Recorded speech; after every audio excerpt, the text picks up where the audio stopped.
Bhagavate Vasudevaya. Shravanam Diaries Podcast.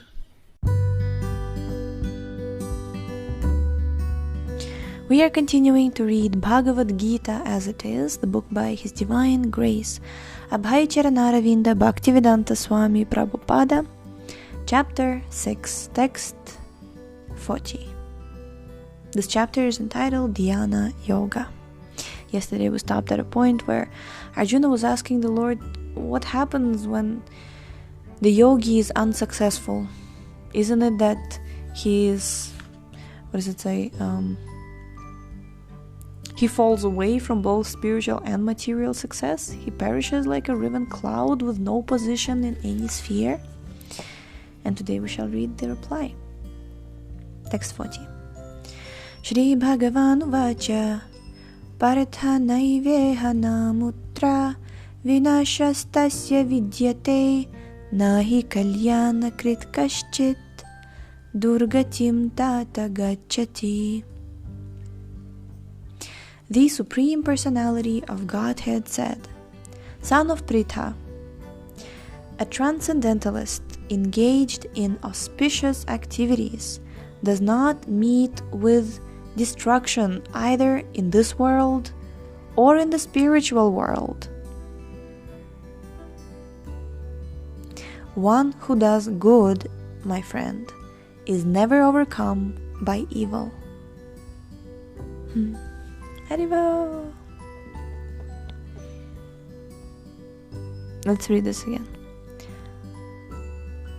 The Supreme Personality of Godhead said, Son of Pritha, a transcendentalist engaged in auspicious activities does not meet with destruction, either in this world or in the spiritual world. One who does good, my friend, is never overcome by evil. Purport. In the Srimad Bhagavatam 1.5.17, Shri Narada Muni instructs Vyasadeva as follows. Tyaktva svadharmam charanam bhujam hare bhajanna pakvo tapatet na tato yadi yatra kvava bhadram abhudamushya kim kovartha apto bhajatam swadharmataha. Quote, if someone gives up all material prospects and takes complete shelter of the Supreme Personality of Godhead, there is no loss or degradation in any way. On the other hand, a non-devotee may fully engage in his occupational duties and yet not gain anything. Unquote. For material prospects, there are many activities, both scriptural and customary. A transcendentalist is supposed to give up all material activities for the sake of spiritual advancement in life, Krishna consciousness. One may argue that by Krishna consciousness one may attain the highest perfection if it is completed. But if one does not attain such a perfectional stage, then he loses both spiritually and materially. It is enjoined in the scriptures that one has to suffer the reaction for not executing prescribed duties. Therefore, one who fails to discharge transcendental activities properly becomes subjected to these reactions. The Bhagavatam assures the unsuccessful transcendentalist that there need be no worries. No worries. Even though he may be subjected to the reaction for not perfectly executing prescribed duties, he is still not a loser, because auspicious Krishna consciousness is never forgotten, and one so engaged will continue to be so, even if he is low-born in the next life. On the other hand, one who simply follows strictly the prescribed duties need not necessarily attain auspicious results if he is lacking in Krishna consciousness. The purport may be understood as follows. Humanity may be divided into two sections, namely the regulated and the non-regulated. Those who are simply engaged in bestial sense gratifications without knowledge of their next life or spiritual salvation belong to the non-regulated section. And those who follow the principles of prescribed duties in the scriptures are classified amongst the regulated section. So if you're engaged in bestial sense gratification without knowledge of anything, you're non-regulated section. If you're following the principles of the scriptures, you are classified in the regulated section. The non-regulated section, both civilized and non-civilized, educated and non-educated, strong and weak, are full of animal propensities. So you may not follow the scriptures, the Shastra, but still be civilized or not civilized. You can be educated, not educated, strong or weak, but still, basically, if you're not following Shastra, if you're not following prescribed duties of the scriptures, you're full of animal propensities. Okay.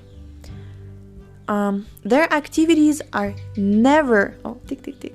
The lizards are confirming.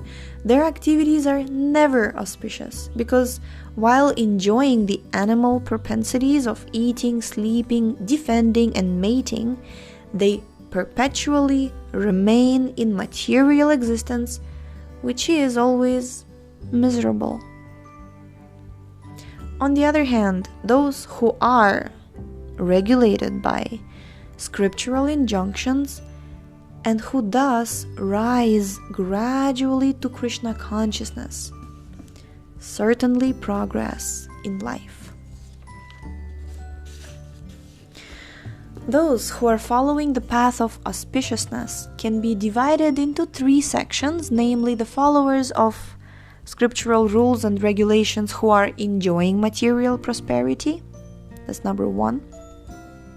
Number two, those who are trying to find ultimate liberation from material existence. And number three, those who are devotees in Krishna consciousness. Those who are following the rules and regulations of the scriptures for material happiness may be further divided into two classes. Those who are fruitive workers and those who desire no fruit for sense gratification. Those who are after fruitive results for sense gratification may be elevated to a higher standard of life, even to the higher planets, but still, because they're not free from material existence, they're not following the truly auspicious path. Truly auspicious path. The only auspicious activities are those which lead one to liberation. Any activity which is not aimed at ultimate self-realization or liberation from the material bodily concept of life is not at all auspicious. Activity in Krishna consciousness is the only auspicious activity, and anyone who voluntarily accepts all bodily discomforts for the sake of making progress on the path of Krishna consciousness can be called a perfect transcendentalist under severe austerity.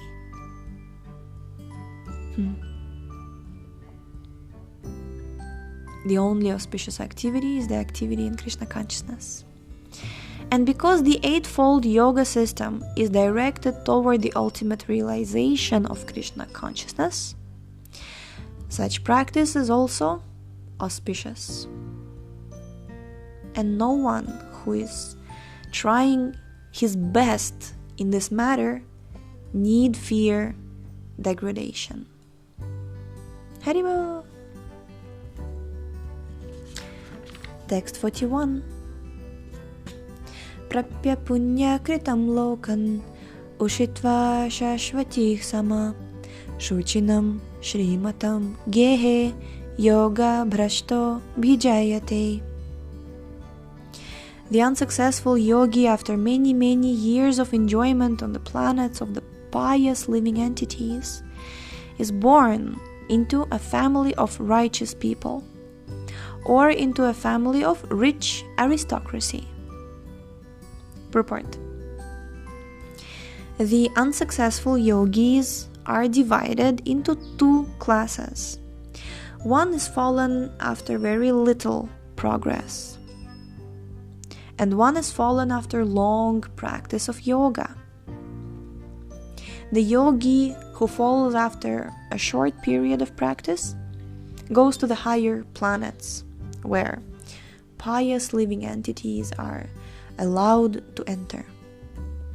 After prolonged life there, one is sent back again to this planet to take birth in the family of a righteous Brahmana Vaishnava or of aristocratic merchants.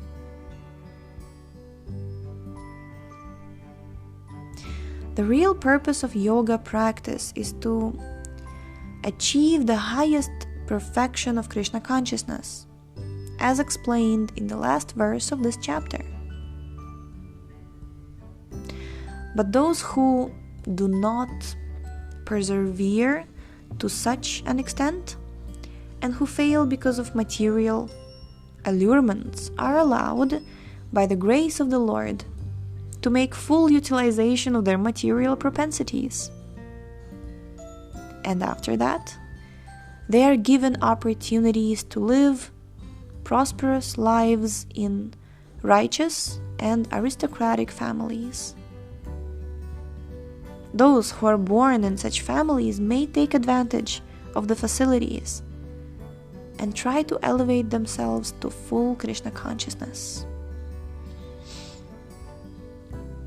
Text 42. Athava yoginam eva kule bhavati dhimatam etadhi durlabhataram loke janma yadidrisham. Or, in brackets, if unsuccessful after long practice of yoga, bracket closed, he takes his birth in a family of transcendentalists who are surely great in wisdom. Certainly such a birth is rare in this world. Purport.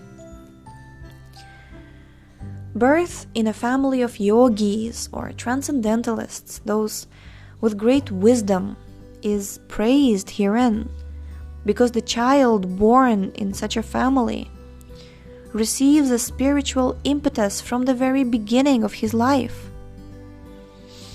It is especially the case in the Acharya or Goswami families.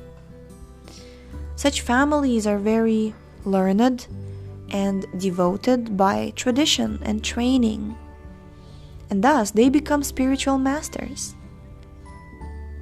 In India, there are many such Acharya families, but they have now degenerated due to insufficient education and training. I don't remember reading this. In India, there are many such Acharya families, but they have degenerated due to insufficient education and training.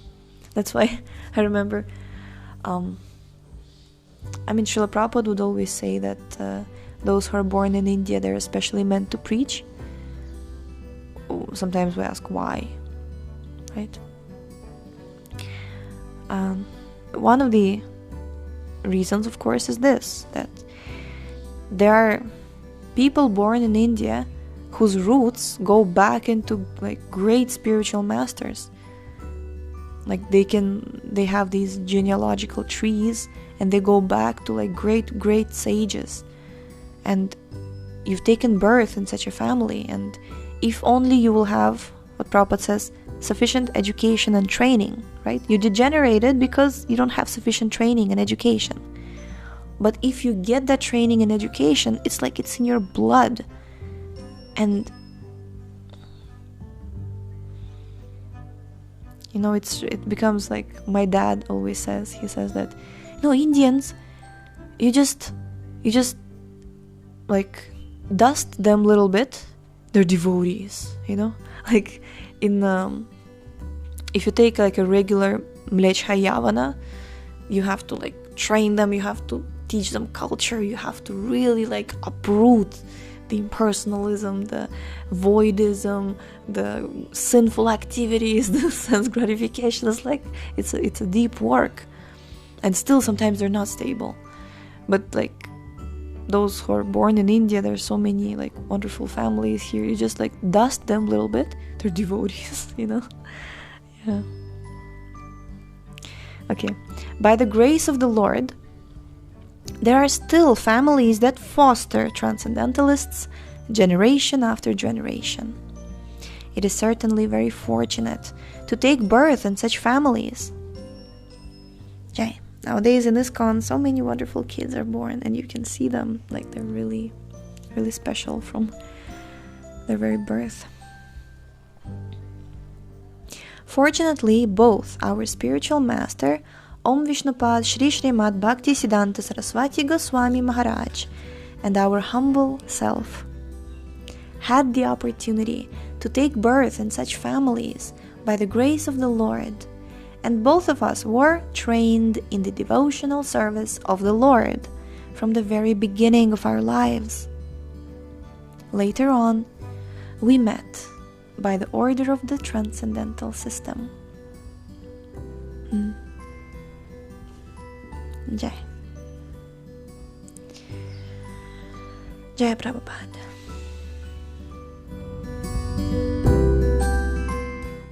Thank you so much for tuning in today. The book links, previous episodes timeline, and biography of the author can be found on shravanamdiaries.com. The link is in the description, and we shall see you tomorrow. Hare Krishna, Krishna Krishna, Hare Hare.